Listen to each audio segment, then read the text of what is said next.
Democratic National Committee. Congresswoman, it's nice to see you this morning. As I'm sure you've been listening, what is your reaction when you hear how Rick Perry is talking about President Obama and the fact that he says he's only given big government schemes that have failed the American people? Well, my reaction to Rick Perry's new old plan is that the definition of insanity is doing the same thing over and over again and expecting a different result. This is not a new idea. This is not something that is proposed for the first time.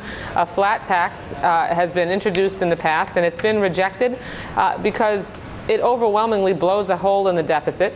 Rick Perry isn't proposing anything to address that. How would he pay for this?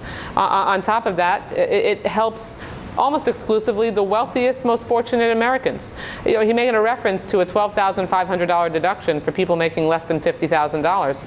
The overwhelming majority of this country is between $50,000 and about $500,000, and this proposal not only does nothing for them, it just leaves them out in the cold and focuses on the same trickle-down economics that if you help the wealthiest, then somehow their investment, their windfall is going to flow down through the economy and help everybody and create growth.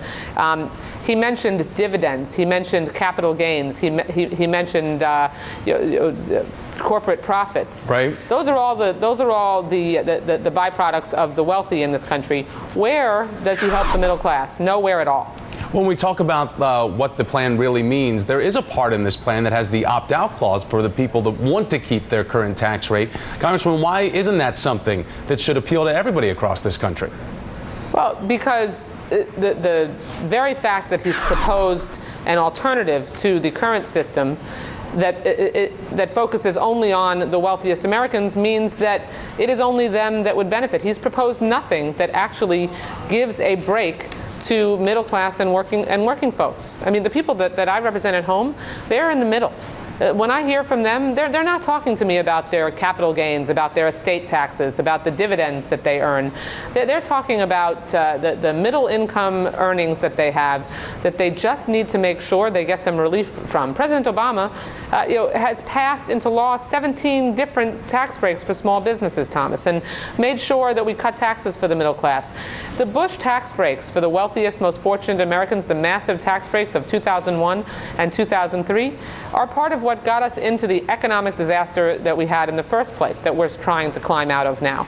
And so this would just add to that burden and blow an even bigger hole in our deficit and only help the wealthiest, most fortunate Americans.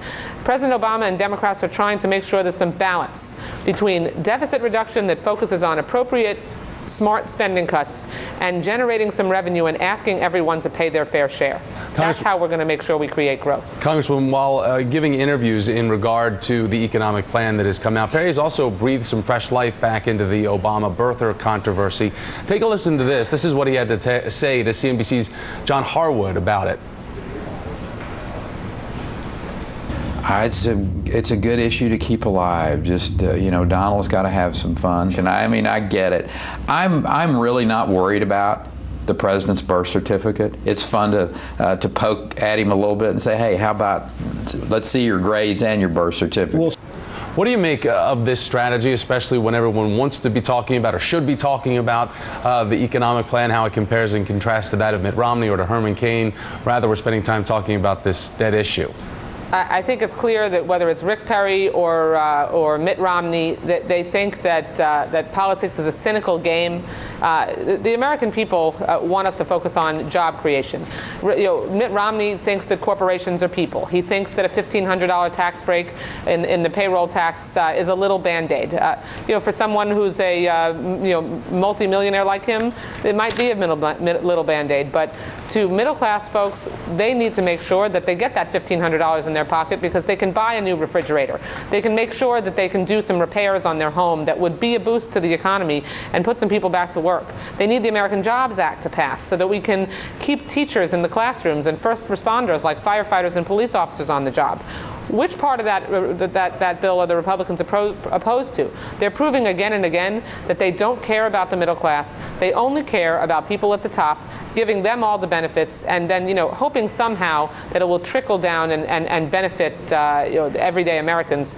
It's never worked. It won't work now. And again, it just makes it clear there's a very clear choice between the direction that President Obama and Democrats in Congress want to take this country and the backwards direction that has never worked for the economy in the past and in fact made it worse that Republicans would take us. DNC Chair Congresswoman Debbie Wasserman Schultz, it's great to see you this morning. Thank you. Thanks. You too. So you're looking at new aerial footage from an Occupy Wall Street protest that's underway right now in Oakland, California. Police in riot gear are clearing away protesters in front of Oakland's City Hall. Now, this was early.